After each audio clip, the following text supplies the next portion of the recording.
Assalamualaikum warahmatullahi wabarakatuh. Perkenalkan, nama saya Dwi Julianto dengan NIM 19 10 30 11 29. Saya dari kelas 6C 1 fisioterapi. Baik, pada kesempatan kali ini saya akan membuat video praktikum tentang penyakit jantung bawaan. Nah, pada kasus ini saya mendapatkan skenario kedua, yaitu tentang ASD atau Atrium Septum Defect. Nah, untuk penjelasannya silakan simak video berikut ini. ASD atau Atrium Septum Defect itu sendiri adalah adanya kegagalan menutup atau terdapatnya lubang pada ruang atrium kanan dan atrium kiri. Nah, pada kondisi normal, darah yang masuk ke jantung itu melalui dari sisi kanan, lalu darah dipompa menuju paru-paru. Sesampainya paru-paru, nantinya akan diambil oksigen. Lalu darah yang mengandung oksigen tersebut dipompa lagi kembali ke jantung melalui sisi kiri. Pada kasus yang saya dapat, darah yang mengandung oksigen yang berada di jantung itu nantinya akan bercampur dengan darah yang tidak mengandung oksigen.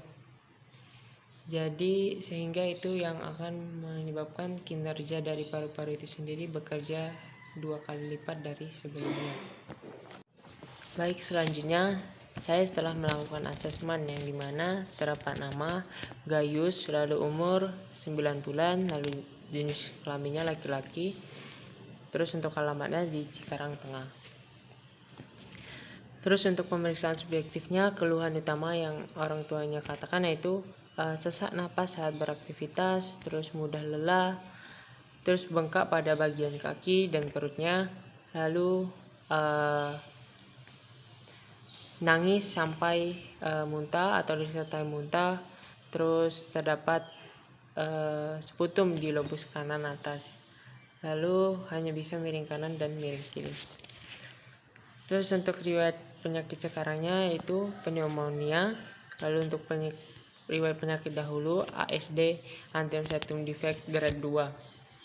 Terus untuk pemeriksaan objektifnya, vital sign-nya untuk HR-nya itu di skenario terdapat 140 kali per menit. Akan tetapi saat posisi si pasien tengkurap, pola pernapasan atau respirasinya itu 25 sampai 32 kali. Selanjutnya IPPA, yaitu pertama inspeksi statis, yaitu terpasang NGT, terus lemas, terus mata sayu. Terus untuk dinamis, pola nafasnya itu cepat atau terengap-engap. Lalu untuk palpasinya, denyut jantungnya cepat, terus terdapat spasme pada otot pernapasan. Terus untuk perkusinya tidak dilakukan. Lalu untuk auskultasinya, terdapat bunyi rongki pada lobus kanan atas. Nah, selanjutnya untuk intervensinya, intervensi yang bisa diberikan untuk sesak napas yaitu seharusnya breathing control. Namun diketahui pada pasien kita saat ini yaitu balita berusia 9 bulan, jadi kita tidak bisa memberikan instruksi.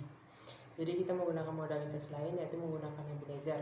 Nah, nebulizer ini nanti diberikan obat dan NaCl, yang dimana itu gunanya untuk supaya tidak adanya penumpukan endapan dari sisa-sisa obat yang diberikan tadi dan tidak mudah diserap oleh seluruh tubuh. Untuk melakukannya itu letakkan nebulizer tersebut di bagian saluran pernapasan atau di bagian hidung si pasien seperti ini. Nah, lalu jika si pasien merasa risih atau nangis atau mau nangis, kita bisa memposisikan si pasien di pangku, duduk seperti ini, lalu tetap tangan kita memegang nebulizer tersebut sampai obat uap-uapnya itu sampai habis. Oke, untuk intervensi selanjutnya untuk mengeluarkan seputum itu kita bisa memberikan postural drainase, terus clapping atau tepotemen, dan juga batuk efektif. Nah, untuk postural drainase yang dimana diketahui tadi pada asesmen letak seputumnya itu berada di lobus kanan atas di sini. Nah, untuk posisi postural drenase kita bisa posisikan seperti ini. Posisi di bagian atas kepala sedikit lebih tinggi daripada posisi bagian bawah tubuh. Nah, untuk posisinya bisa kita berikan bantal ataupun guling sebagai ganjalan seperti ini. Lalu selanjutnya kita berikan clamping pada bagian lobus kanan atas di bagian depan seperti ini. Dan dimana untuk tangannya kita membentuk seperti mangkuk. Jadi seperti ini, depan, terus belakang, depan, belakang. Nah, setelah kita berikan clamping atau teman, kita bisa memberikan vibrasi, sedikit vibrasi pada bagian lobus kanan atasnya agar sputumnya itu tumpah ke bawah, belakang, terus pada bagian depan kita berikan vibrasi, belakang, terus depan.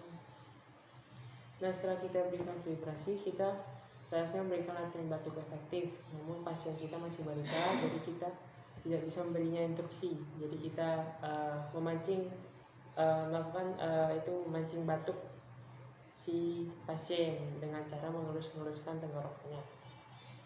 Seperti ini dia elus-elus. Nah, ketika nanti si pasien batuk, itu akan mengeluarkan sputumnya. Selanjutnya intervensi pada odem kaki dan juga odem perut dan spasme pada otot pernapasannya. Pada odem kaki kita bisa memberikan pumping passive exercise, yaitu seperti ini,